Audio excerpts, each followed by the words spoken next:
Hey everybody, hope y'all are doing good today. It is another beautiful day here in Middle Georgia.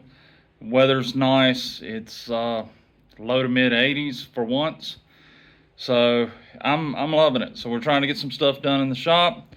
Got a project that I'm working on, making a holder for a piece of rescue equipment, and I need the inside diameter of a square holder to be exactly 3 inches by 3 inches. So I measured all the tubing that I've got here, and I don't have anything that the ID or inside diameter is 3 inches. So we're going to make a square tube. Let me show you how we're going to do it.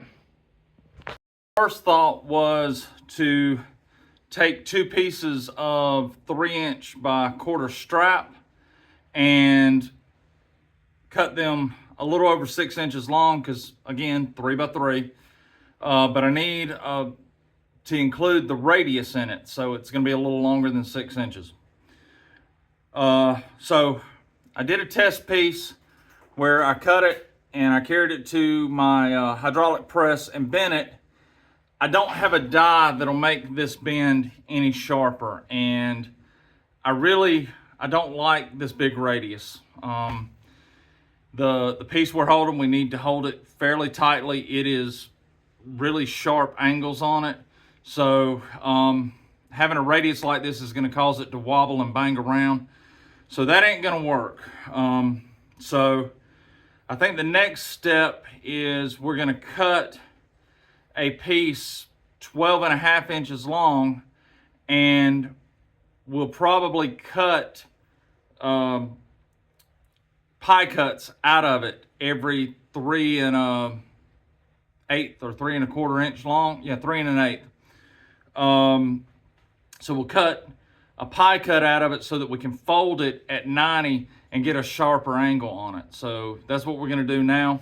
I'm going to cut a piece of the strapping, and we'll get that done.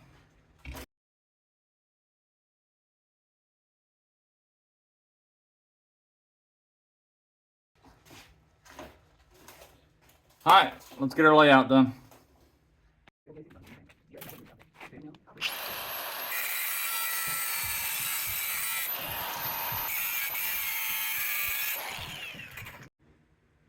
All right, here's one of the quarters. You can see it's much sharper than the original piece we had. We've got a test bend done. You can see where we cut it and got a gap in it. This is the original piece that I bent. You can see the large angle on it, or radius. This is much tighter. That's going to give us a much cleaner look. I think that's what we want. Let's lay 3 more out and get them cut. All right, y'all. So here's the layout. You can see, let me see if I can get this where you can see the radius is cut in it. So now, and all I did, I took my angle grinder and made the initial cut, and then I angled it 45 degrees and went down and beveled it and angled it the other way. And it's not the cleanest, absolute cleanest cut that it could have been. I'm sure I could have put it on a mill and done a much better job, but I'm trying to get this job done in between things, and I need to move fairly quickly. So I think this will work for what I need.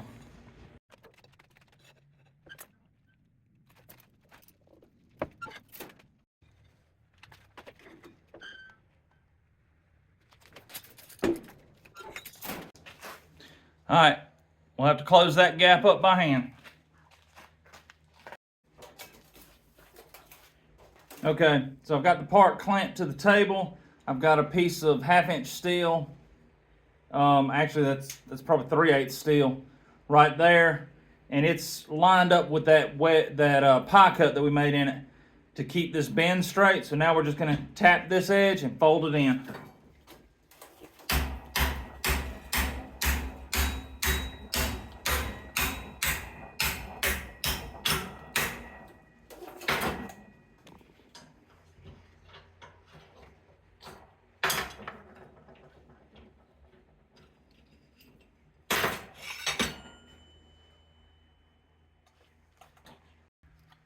Okay, so let's see how we did.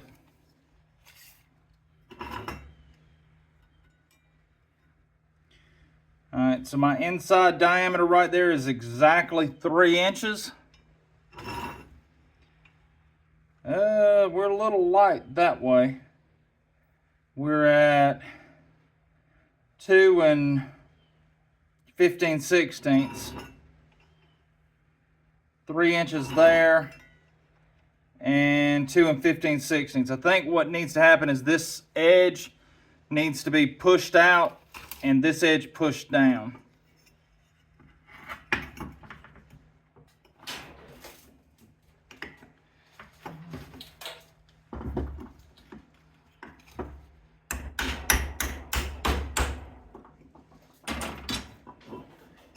All right, so now we're exactly 3 inches. Exactly 3 inches. So that's what we needed to do. So that's it. Now we'll run a bead down this edge, and I'll probably run tacks on these corners just to help them hold. If I've got enough room, well, let me see if I can get the camera right. If I've got enough room, I'll run a bead down in here, but I need to test fit it before I do any internal welding. The next step to this is going to be cut another piece that'll fit on top of this. That'll weld in, and then there will be a round dowel that'll be welded on top of that the mount will attach to. But that's it.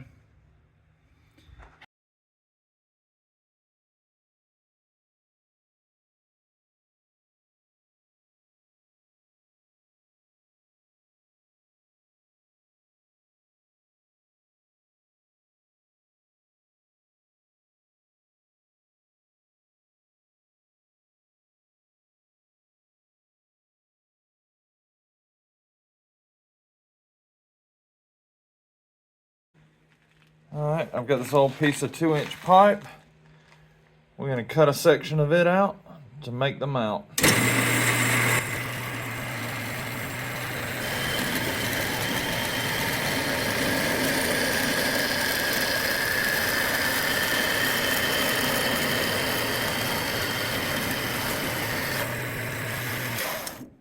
All right. Okay, I've cleaned it up a little. We laid out a cross hatch from corner to corner. They gave us our center point, and then we measured from the center point out 1 inch in either direction. Here's our piece. We've cleaned it up a little. We'll clean it up some more before we weld it. But that'll line up,